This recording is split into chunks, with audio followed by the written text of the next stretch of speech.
मैं डॉक्टर भामा अग्रवाल आपके अपने यूट्यूब चैनल पर आपका स्वागत करती हूँ, अभिनंदन करती हूँ। ये प्यारे बच्चों, आज हम नई कविता के सशक्त हस्ताक्षर भारत भूषण अग्रवाल द्वारा रचित कविता आने वालों से एक सवाल का अध्ययन करते हैं। यह कविता उनकी बेबाकी, सत्यप्रियता, ईमानदारी का एक सशक्त प्रमाण है।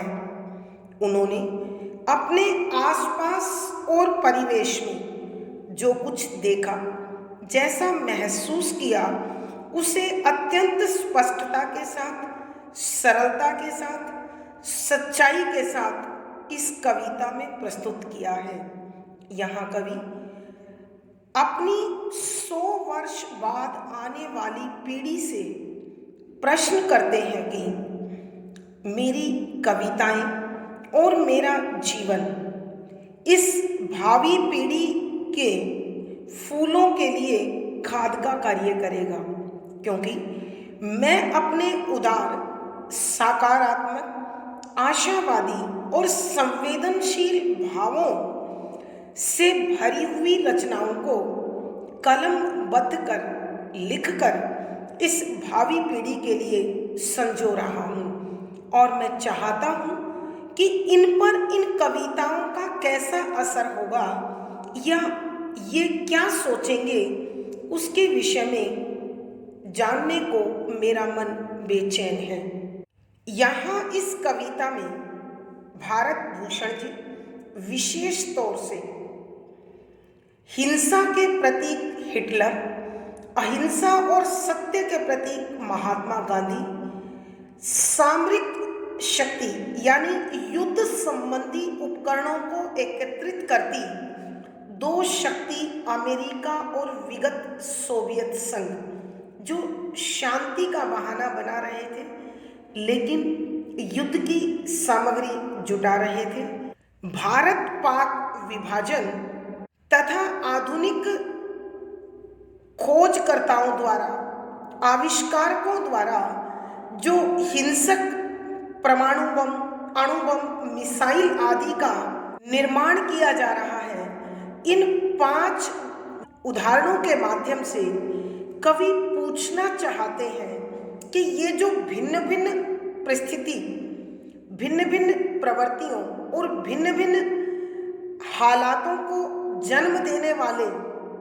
घटनाक्रम रहे हैं, ये इस भावी पीढ़ी को भविष्य में इतिहास में पढ़ने को मिलेंगे। तो इनको पढ़कर और मेरी कविताओं को पढ़कर इनकी मनस्थिति किस प्रकार की निर्मित होगी, भावी पीढ़ी उदार होगी, संवेदनशील होगी, भावुक होगी, आशावादी, सकारात्मक और मानवतावादी होगी, अथवा वह मशीनी युग से जुड़कर केवल स्वार्थ में लिप्त होकर स्वकेंद्रित होगी और सांप्रदायिकता तथा हिंसा को स्वीकार करने वाली होगी। तो इसी प्रकार के प्रश्नों को लेकर उनका मन बेचैन है। इसलिए सर्वप्रथम वो हिटलर का उदाहरण प्रस्तुत करते हुए कहते हैं कि मेरी भावी पीढ़ी को इतिहास की पुस्तक में हिटलर का अध्ययन करने को मिलेगा, जो हिंसा का जीता जागता प्रमाण है, जिसने अपने देशवासियों को विश्व विजेता होने का सपना दिखाया और इसी मोह में बांधकर उसने सांप्रदायिकता से भरकर पूरे विश्व में हिंसा फैलाई और यहूदियों का जीवन नर्क तुल्य बना दिया, उनका भीषण नरसंहार किया और अनेक अमानवीय यातनाएं दी। लेकिन इस सांप्रदायिकता और हिंसा का उसे क्या परिणाम मिला? अंततः वह अपने ही डर के कारण कि संसार के लोग अथवा उसके अपने देश के लोग उसके इस मोह को भंग होने के बाद उसकी इज्जत करेंगे नहीं, या उसे सम्मान मिलेगा या नहीं, इस विषय को सोचकर वह इतना अधिक अपने ही सवालों के मक्कड़ जाल में उलझ गया कि उसने आत्महत्या कर ली। दूसरा उदाहरण कवि महात्मा गांधी का देते हैं कि महात्मा गांधी के विषय में भी बच्चों को इतिहास की पुस्तकों में पढ़ने को मिलेगा कि महात्मा गांधी ने पराधीनता की बेड़ियों में जकड़े भारतवर्ष के लोगों को निराशा और पराधीनता की नींद से जगाया और उन्हें सत्य अहिंसा का संदेश देकर स्वतंत्रता के लिए प्रेरित करने की ठानी तथा समूचे भारतवर्ष के लोगों में सत्य अहिंसा का मंत्र फूंक अत्यंत शक्तिशाली जन आंदोलनों का नेतृत्व किया। परिणाम स्वरूप जब ये सिद्धांत उनके बल पकड़ने लगे और अंग्रेजी प्रशासन की नींव हिलने लगी, तब अपने ही देश के किसी सिरफिरे नाथूराम गोडसे ने सत्य की प्रतिष्ठा न हो जाए के डर से महात्मा गांधी की हत्या कर दी। तीसरा उदाहरण कविवर अमेरिका व विगत सोवियत संघ का देते हैं कि जो विश्व शांति का डंका बजाते रहे, लेकिन इस शांति की उद्घोषणा के पीछे, इस शांति की स्थापना की भावना के पीछे वास्तव में उनका स्वार्थ कार्य कर रहा था। वो दोनों ही शक्तियां इस संपूर्ण विश्व को अपने अधिकार में ले लेना चाहती थी। इसीलिए निरंतर युद्ध संबंधी सामग्रियों का एकीकरण और इजाद यानी खोज कर रही थी। बेशक दिखावे के तौर पर लोगों को बहलाने के लिए वो शांति की बात कर रहे थे, लेकिन वास्तव में उनका उद्देश्य हिंसा और सांप्रदायिकता को बढ़ाना था। चौथा उदाहरण कविवर भारत पाक विभाजन का उठाते हैं कि जिस देश को स्वतंत्र कराने के लिए, अर्थात जिस भारतवर्ष को स्वतंत्र कराने के लिए प्रत्येक हिंदू और मुसलमान ने बड़ी तत्परता से, सजगता से, एकता से, सौहार्द से, प्रेम से इस मातृभूमि की आज़ादी की लड़ाई में बढ़ चढ़कर हिस्सा लिया, लेकिन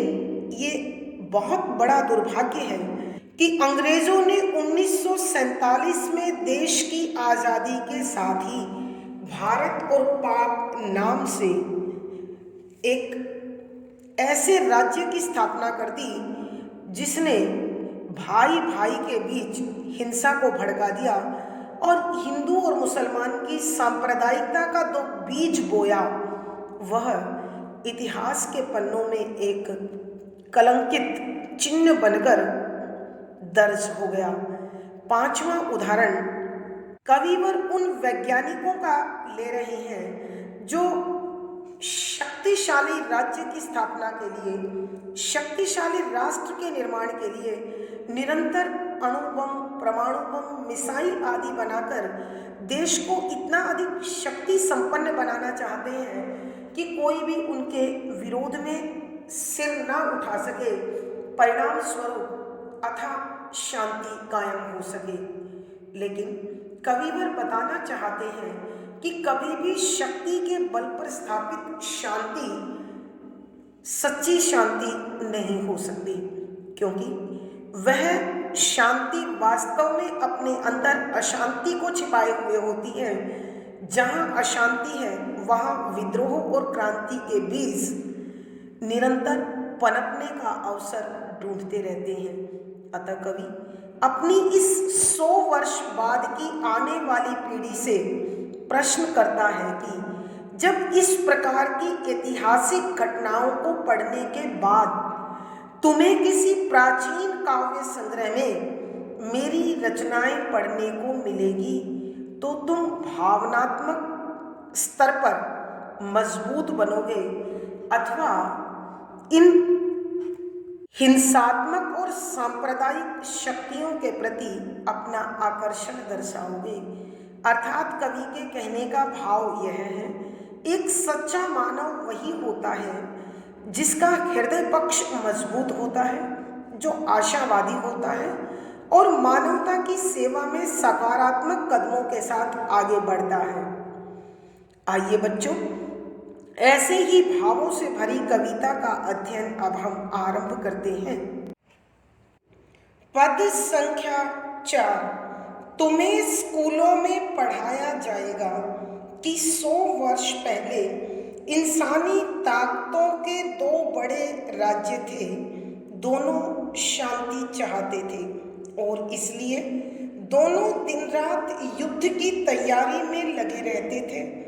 जो दोनों संसार को सुखी देखना चाहते थे, इसलिए सारे संसार पर कब्जा करने की सोचते थे। प्रसंग। प्रस्तुत पद हमारी हिंदी की पाठ्य पुस्तक आधुनिक हिंदी कविता में संकलित प्रयोगवादी काव्यधारा के सशक्त हस्ताक्षर भारत भूषण अग्रवाल जी द्वारा रचित कविता आने वालों से एक सवाल से लिया गया है। संदर्भ। भारत भूषण अग्रवाल जी अपने परिवेश तथा आसपास की घटनाओं की अनुभूतियों को बड़ी सच्चाई, बेबाकी और निष्पक्षता से प्रकट करने में सिद्धहस्त हैं। वह अपनी भावी पीढ़ी के व्यक्तित्व निर्माण को लेकर चिंतित हैं। वो यह जानने को बेचैन है कि मेरी आने वाली पीढ़ी इतिहास में विजेताओं को पढ़कर, उनकी हिंसा और सांप्रदायिक भावनाओं को पढ़कर उसी में ढलेगी अथवा कविताओं को पढ़कर संवेदनाओं को, सहानुभूतियों को, उदारता को और भावुकता को प्राप्त कर मानवता की सच्ची सेवक बनेगी। यहाँ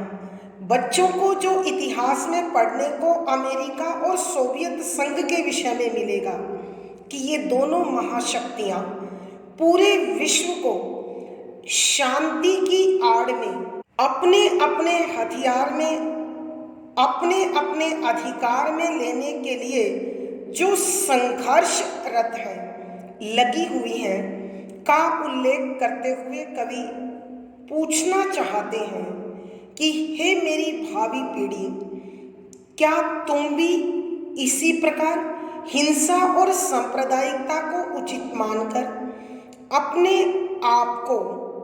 ऐतिहासिक घटनाओं के प्रभाव में लाओगे अथवा मेरी रचनाओं को पढ़कर संवेदनशील और भावुक बनोगे? इन्हीं घटनाओं का उल्लेख करते हुए कविवर लिखते हैं कि व्याख्या, शब्दों के अर्थ साथ साथ तुम्हें आने वाली पीढ़ी को स्कूल, विद्यालय, पाठशाला में पढ़ाया जाएगा, बताया जाएगा कि यह हुआ 100 वर्ष पहले, आज से 100 वर्ष पहले इंसानी यानी मानव की ताकत या ताकतों यानी दो शक्तियों कि ऐसे दो महान शक्तिशाली राज्य थे जो दोनों शांति चाहते थे, कि दोनों शांति की स्थापना की बात करते थे और इसलिए दोनों दिन रात युद्ध की तैयारी में लगे रहते थे, कि दोनों ही सामरिक उपकरणों को एकत्रित करने में लगे हुए थे कि अपने अणु, परमाणु बम, मिसाइल, अन्य युद्ध संबंधी सामग्री को एकत्रित कर उनके प्रशिक्षण का बड़ा जोर शोर से समर्थन कर रहे थे। जो दोनों संसार को सुखी देखना चाहते थे, कि उनकी इच्छा थी यह सारा संसार सुखी रहे, लेकिन यह सिर्फ दावा था, इसलिए सारे संसार पर कब्जा यानी अधिकार करने की बात करते थे। यहाँ कवि भारत भूषण अग्रवाल जी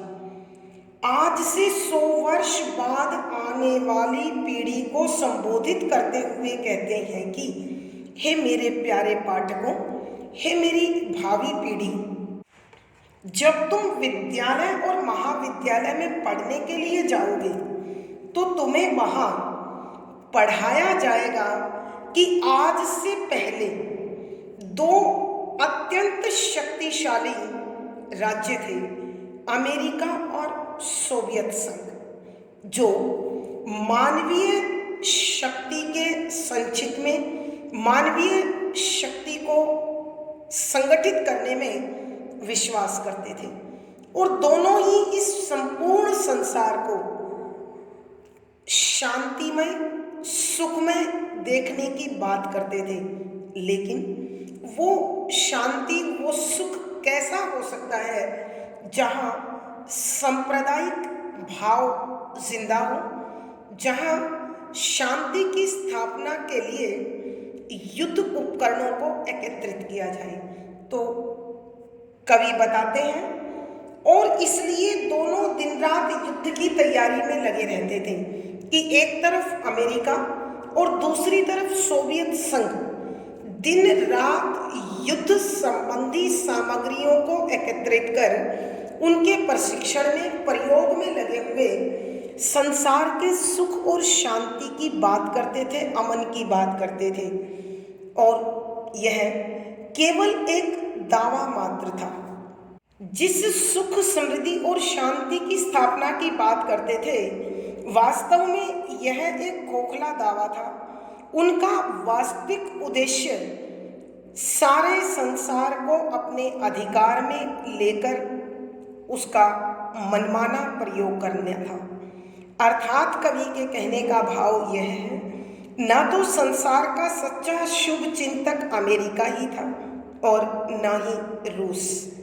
केवल बातों में खोखले दावे दोनों कर रहे थे। आइए बच्चों, हम एक बार फिर इस पद की व्याख्या करते हैं। भारत भूषण अग्रवाल जी अपने से 100 वर्ष बाद आने वाली भावी पीढ़ी को संबोधित करते हुए कहते हैं कि हे मेरी भावी पीढ़ी के पाठकों, जब तुम विद्यालय और महाविद्यालयों में पढ़ने के लिए जाओगे तो तुम्हें पढ़ाया जाएगा कि मानव इतिहास में दो ऐसे शक्तिशाली राज्य हुए हैं जो पूरे संसार में शांति की स्थापना की बात करते हैं, और इस शांति की स्थापना के लिए वो दिन रात युद्ध संबंधी सामग्रियों को एकत्रित करते हैं, उनका प्रशिक्षण और उनका परीक्षण करते हैं। तो जो इस प्रकार सामरिक उपकरणों का संग्रह कर रहा है, वो भला शांति कैसे स्थापित करेगा? जो दोनों संसार को सुखी देखना चाहते थे, कि वो कहने को तो संसार में सुख और शांति फैलाना चाहते थे, स्थापित करना चाहते थे,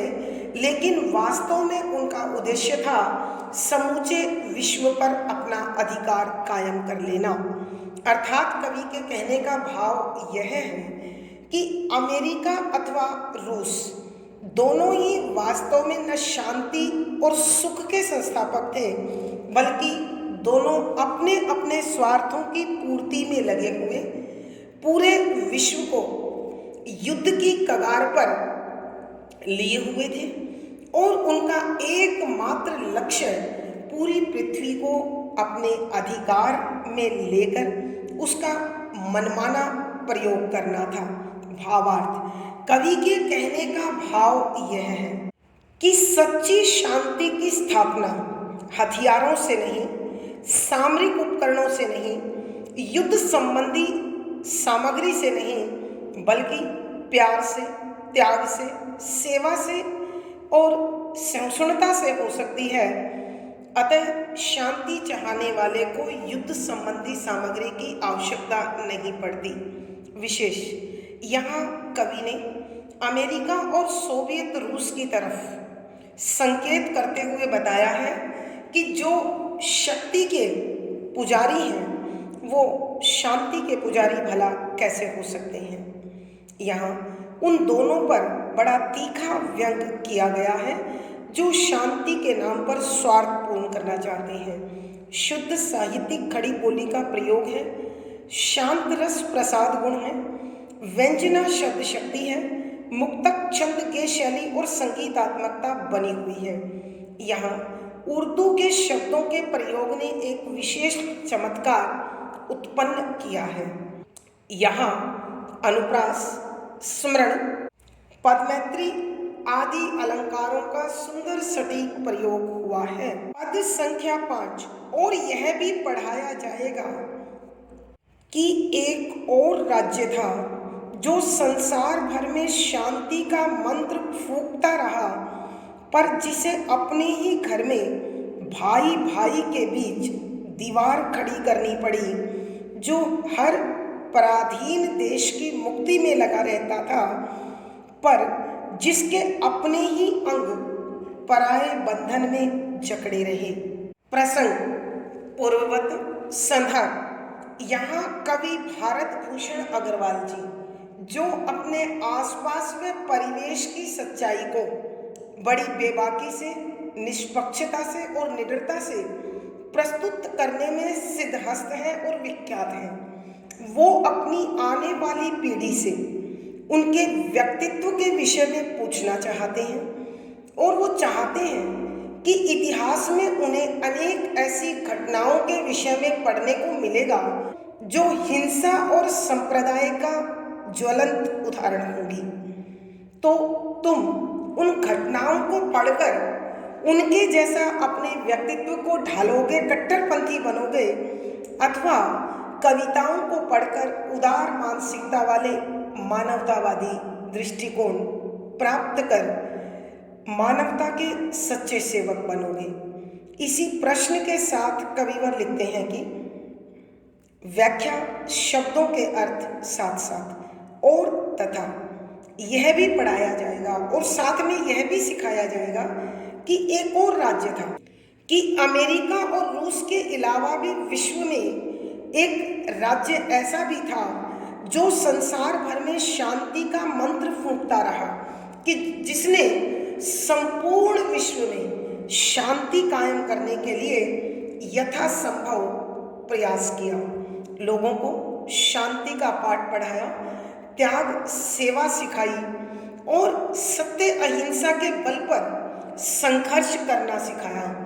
परंतु जिसे अपने ही घर में नहीं माना गया, नहीं स्वीकारा गया। भाई भाई के बीच दीवार खड़ी करनी पड़ी, मजबूरन देश की स्वतंत्रता कायम करने के लिए, देश में स्वतंत्रता बनाने के लिए अंततः भारत पाक विभाजन करना पड़ा, जो हर पराधीन देश की मुक्ति में लगा रहता था, कि वो महात्मा गांधी जिसने हर गुलाम देश को आज़ाद कराने के लिए अपना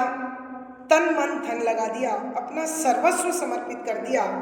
अपने हृदय से वहाँ संघर्ष किया, पर जिसके अपने ही अंग पराये बंधन में जकड़े रहे, कि उसके अपने देश के नागरिक अर्थात वो भारतवासी इस भारत पाक विभाजन के साथ जो हिंदू और मुसलमानों के बीच भयंकर सांप्रदायिकता भड़की, उसके कारण न सिर्फ अनेक लोग बेघर हुए, बल्कि अनेक लोग अपने परिवार से बिछड़ गए और मौत के घाट उतार दिए गए। तो कवि बताना चाहते हैं कि यह उसी महान व्यक्ति महात्मा गांधी का देश था, जो संपूर्ण विश्व को शांति, भाईचारा, प्रेम का पाठ पढ़ा रहा था, लेकिन उसके अपने ही देश में हिंदू और मुसलमान के नाम पर विभाजन हुआ और भीषण सांप्रदायिकता भड़की। और यह कार्य भारतवासियों ने विदेशियों की इच्छाओं के अनुसार अपने आप को ढालते हुए, मानसिक गुलामी का परिचय देते हुए अपने ही भाइयों पर भीषण अत्याचार किया।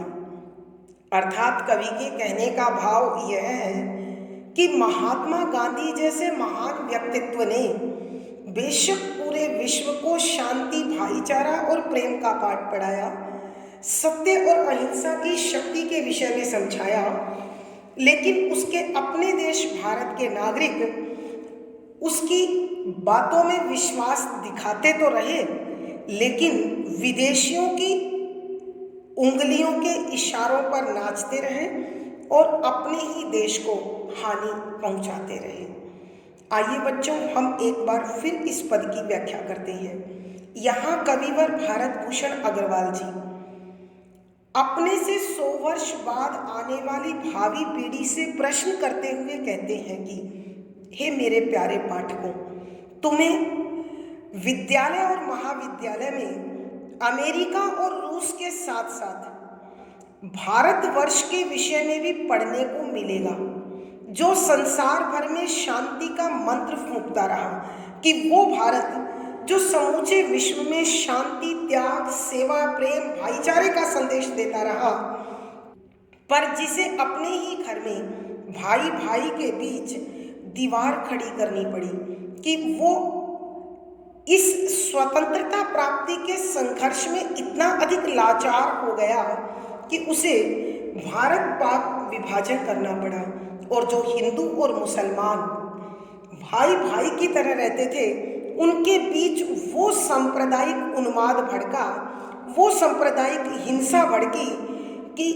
अनेक लोग अपने अपने घर छोड़कर भागने को मजबूर हुए, बेघर हुए, अपने परिजनों से बिछड़ गए और अनेक मृत्यु के घाट उतार दिए गए। जो हर पराधीन देश की मुक्ति में लगा रहता था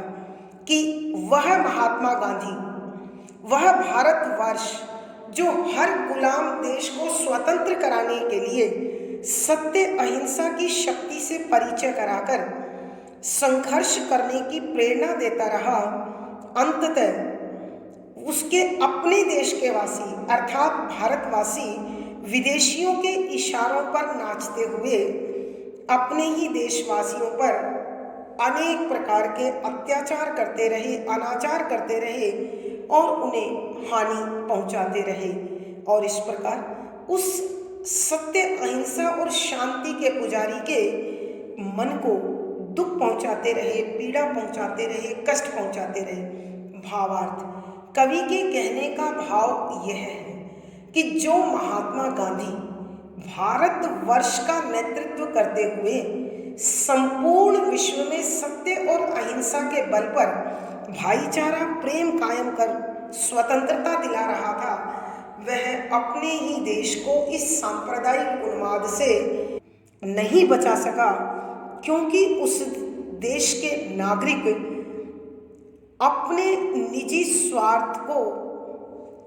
अधिक महत्व दे रहे थे और संपूर्ण राष्ट्र को कम। विशेष यहाँ कविवर भारत पाक विभाजन की ओर संकेत कर रहे हैं और साथ ही बता रहे हैं कि यह भारतवर्ष के लिए बहुत बड़ी त्रासदी है, विडंबना है कि जो संपूर्ण विश्व को शांति का पाठ पढ़ाता रहा, वो खुद सांप्रदायिकता की आग में जलने को मजबूर हो गया। शांत रस प्रसाद गुण है, व्यंजना शब्द शक्ति है, शुद्ध साहित्यिक खड़ी बोली का प्रयोग है, मुक्त छंद के शैली और संगीतात्मकता है। यहाँ अनुप्रास, पुनरुक्ति प्रकाश, स्मरण, संबोधन आदि अलंकारों का सुंदर सटीक प्रयोग हुआ है। पद संख्या 6, तुम्हें विश्वविद्यालयों में बताया जाएगा कि इंसान का डर दूर करने के लिए 100 साल पहले वैज्ञानिकों ने कुछ ऐसे आविष्कार किए जिनसे इंसान का डर और बढ़ गया, और यह भी कि उसने चांद सितारों में भी पहुंचने के सपने देखे, जबकि उसके सारे सपने चकनाचूर हो गए। प्रसंग पूर्ववत। संदर्भ, यहाँ कवि भारत भूषण अग्रवाल जी अपनी भावी पीढ़ी के व्यक्तित्व निर्माण को लेकर चिंतित हैं, अतः वो अपने आसपास और परिवेश में घटने वाली घटनाओं को जिस प्रकार से अनुभव करते रहे, उसी सच्चाई से, बेबाकी से, निष्पक्षता से और निडरता से कलमबद्ध करने में विख्यात भी रहे और सिद्धहस्त भी रहे। अतः वो अपनी आने वाली पीढ़ी के व्यक्तित्व को जानने के लिए बेचैन होते हुए उनसे पूछते हैं कि व्याख्या, शब्दों के अर्थ, साथ साथ तुम्हें, हे मेरे प्रिय पाठकों, या भावी पीढ़ी विश्वविद्यालयों, यूनिवर्सिटीज, महाविद्यालय, विश्वविद्यालय विश्वविद्यालय ही है में बताया जाएगा, पढ़ाया जाएगा। इंसान मनुष्य डर भय दूर करने के लिए विज्ञान के साधक आविष्कार खोज किए, जिनसे इंसान का डर और भी बढ़ गया कि जो हुए तो शांति की स्थापना के लिए थे, लेकिन उसने लोगों के मन के डर को बढ़ा दिया। यहाँ कविवर भारत भूषण अग्रवाल जी 100 वर्ष बाद आने वाली पीढ़ी को संबोधित करते हुए कहते हैं कि हे मेरे प्रिय पाठकों, हे मेरी भावी पीढ़ी, जब तुम विश्वविद्यालय, महाविद्यालयों में पढ़ने के लिए जाओगे तो तुम्हें पढ़ने को मिलेगा अनेक वैज्ञानिक उपकरणों के विषय में, अनेक वैज्ञानिकों द्वारा उन आविष्कारों के विषय में पढ़ने को मिलेगा जो शांति की स्थापना के उद्देश्य से बनाए गए, लेकिन जो अत्यधिक विनाशक थे, विध्वंसक थे, विनाशकारी थे। कहने को तो ये मनुष्य को डर मुक्त करने के लिए थे, निडर बनाने के लिए थे, निर्भीक बनाने के लिए थे, बेखौफ करने के लिए थे, लेकिन जब इनका परीक्षण हुआ तो यह डर घटने की बजाय बढ़ गया और लोग शांति की बजाय और अधिक अशांत हो गए। और यह भी कि उसने चांद सितारों में भी पहुंचने के सपने देखे कि इन वैज्ञानिक उपकरणों के माध्यम से मनुष्य ने चांद सितारों तक पहुंचने की इच्छा भी जाहिर की, अर्थात वह पृथ्वी के विकास को खगोल तक, अंतरिक्ष तक ले जाने को तत्पर रहे, परंतु उनके ये सारे प्रयास धराशायी हो गए मानव मन के विकार और उनकी कमजोरियों के कारण। तो यहाँ कविवर यही कहना चाहते हैं कि मनुष्य बेशक कितनी ही आकाशीय बातें करे, कितनी ही बड़ी बड़ी बातें करे, कितने ही ऊंचे सपने दिखाए, लेकिन जब वो निजत्व पर आता है, अपने हित के विषय में सोचता है, तो इन सपनों को कहीं भूल जाता है और वह भटक जाता है। आइए बच्चों, हम एक बार फिर इस पद की व्याख्या करते हैं। यहाँ कविवर भारत भूषण अग्रवाल जी अपने से 100 वर्ष बाद आने वाली पीढ़ी को संबोधित करते हुए पूछते हैं कि हे प्यारे पाठकों, तुम्हें महाविद्यालय और विश्वविद्यालय में पढ़ने को मिलेगा कि इंसान का डर दूर करने के लिए, कि मानव को मजबूत बनाने के लिए, निडर बनाने के लिए, बेखौफ बनाने के लिए, ताकतवर बनाने के लिए 100 साल पहले वैज्ञानिकों ने कुछ ऐसे आविष्कार किए कि 100 साल पहले इन वैज्ञानिकों ने बड़े सामरिक उपकरणों को, अणु बम, परमाणु बम, मिसाइल, अनेक ऐसे युद्ध संबंधी उपकरणों की खोज की जो बड़े विनाशक थे, विध्वंसक थे, विनाशकारी थे। उनका इजाद, उनका आविष्कार तो निसंदेह डर निकालने के लिए हुआ था, लेकिन उनके परीक्षण ने सिद्ध कर दिया कि मानव निडर होने की बजाय और अधिक भयभीत हो गया और अधिक डर गया। अर्थात इन विनाशक उपकरणों के कारण स्थिति ऐसी हो गई कि संपूर्ण मानव जाति नाश की कगार पर पहुंच गई। और यह भी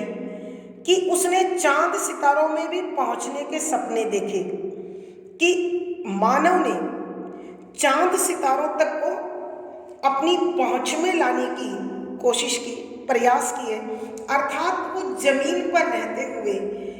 विकास की वो सीढ़ियां चढ़ लेना चाहता था कि आकाश को भी अपनी मुट्ठी में बांध लेना चाहता था, वहां तक अपनी पहुंच बना लेना चाहता था। लेकिन जब बात उसके निजी स्वार्थों की आती है तो उसके ये आकाशीय स्वप्न, उसके ये बड़े बड़े दावे, उसके ये मानव कल्याण के लिए दी गई बातें और नारे झूठे सिद्ध हो जाते हैं और वह अपने में सिमट कर रह जाता है। भावार्थ, कवि के कहने का भाव यह है कि इस संसार में सच्ची शांति केवल त्याग, प्रेम, सहनशीलता, अपनेपन से प्राप्त हो सकती है। कोई भी वैज्ञानिक उपकरण अथवा युद्ध संबंधी सामग्री शांति संस्थापक नहीं हो सकती। विशेष शांति स्थापक नहीं हो सकती। विशेष यहाँ कवि व्यंग करते हुए बता रहे हैं कि इस संसार के लोग शांति के लिए विनाशक उपकरणों की खोज करने की मूर्खता करते हैं। शुद्ध साहित्यिक खड़ी बोली का प्रयोग है, व्यंजना शब्द शक्ति है, शांत रस प्रसाद गुण है, मुक्तक छंद के शैली और संगीतात्मकता बनी हुई है। यहाँ अनुप्रास, संबोधन, पदमैत्री, विरोधाभास आदि अलंकारों का सुंदर सटीक प्रयोग हुआ है। पद संख्या 7। और तभी किसी दिन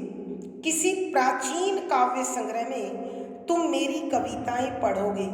और उन्हें पढ़कर तुम्हें कैसा लगेगा, यह जानने का मेरे मन में बड़ा कौतूहल है। प्रसंग पूर्ववत संदर्भ। यहाँ कविवर अपने से 100 वर्ष बाद आने वाली पीढ़ी के व्यक्तित्व निर्माण को लेकर चिंतित है। अतः वह उनके व्यक्तित्व को जांचने के लिए, आंकने के लिए जानना चाहते हैं कि उन्हें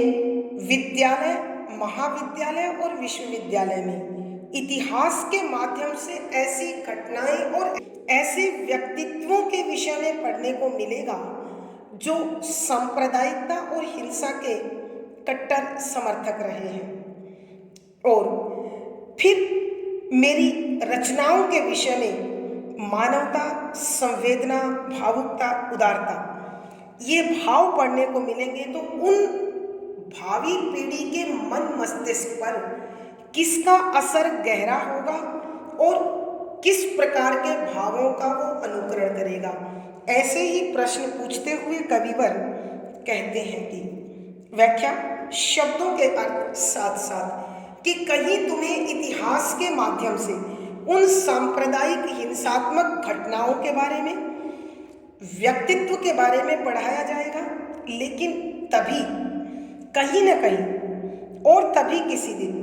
कि फिर एक दिन तुम्हें किसी प्राचीन काव्य संग्रह में, कि प्राचीन कविताओं की किताब में, पुस्तक में तुम मेरी कविताएं पढ़ोगे, कि तुम्हें कहीं न कहीं मेरी मानवता से भरी, शांति से भरी, प्रेम से भरी, अपनेपन, सहयोग से भरी कविताएं पढ़ने को मिलेगी। और उन्हें पढ़कर तुम्हें कैसा लगेगा, कि जब तुम उन्हें पढ़ोगे तो तुम्हें कैसा महसूस होगा। अर्थात तुम्हारे दुखी, आहत, पीड़ित, घायल मन को शांति प्राप्त होगी अथवा नहीं, अथवा मेरी रचनाएं तुम्हें मानवता सिखाने में कामयाब होंगी अथवा नहीं होंगी, यह जानने को मेरे मन में बड़ा कौतूहल है, कि मैं ये जानने के लिए अत्यधिक बेचैन हूँ, व्याकुल हूँ। आइए बच्चों, एक बार फिर हम इस पद की व्याख्या करते हैं। यहाँ कवि भारत भूषण अग्रवाल जी अपनी आने वाली पीढ़ी को संबोधित करते हुए कहते हैं कि हे मेरे प्यारे पाठकों, तुम्हें विद्यालय, महाविद्यालय और विश्वविद्यालय में इतिहास के माध्यम से अनेक सांप्रदायिक और हिंसात्मक घटनाओं को अंजाम देने वाले व्यक्तित्वों के बारे में और घटनाओं के विषय में पढ़ने को मिलेगा। और उसी दौरान तुम्हें किसी न किसी पुरानी कविता की पुस्तक में मेरी रचनाएं भी, मेरी कविताएं भी पढ़ने को मिलेंगी, जो शांति, सहयोग और प्रेम को समझाने वाली होंगी। तो मैं यह जानने के लिए अत्यधिक व्याकुल हूँ, बेचैन हूँ, आकुल हूँ कि मेरी रचनाओं को पढ़कर तुम्हें क्या सीखने को मिलेगा, अथवा वो इतिहास की घटनाएं तुम्हारे मन मस्तिष्क पर अधिक प्रभाव के साथ अंकित होंगी। अर्थात कवि के कहने का भाव यह है कि इतिहास बच्चों को जो विजेताओं का इतिहास पढ़ाता है, वह हिंसा का पाठ पढ़ाता है, त्याग का पाठ नहीं पढ़ाता है। और मनुष्य त्याग से, सेवा से, सहयोग से, सहिष्णुता से बड़ा बनता है, न कि हिंसात्मक गतिविधियों को अंजाम देकर वो अपने महत्व को बढ़ा सकता है। कवि के कहने का भाव यह है कि एक सच्चा मानव वही होता है जो मानवतावादी दृष्टिकोण से भरा हुआ हो और जो दूसरों की सुख शांति के लिए त्याग करने की सामर्थ्य रखता हो। विशेष यहाँ कवि ने मानवीय मूल्यों की स्थापना पर बल दिया है तथा इतिहास में वर्णित सांप्रदायिक और ऐतिहासिक हिंसात्मक घटनाओं का और सांप्रदायिक घटनाओं का जो उल्लेख होता है उस पर करारा व्यंग किया है। शुद्ध साहित्यिक खड़ी बोली का प्रयोग है, शांत रस प्रसाद गुण है,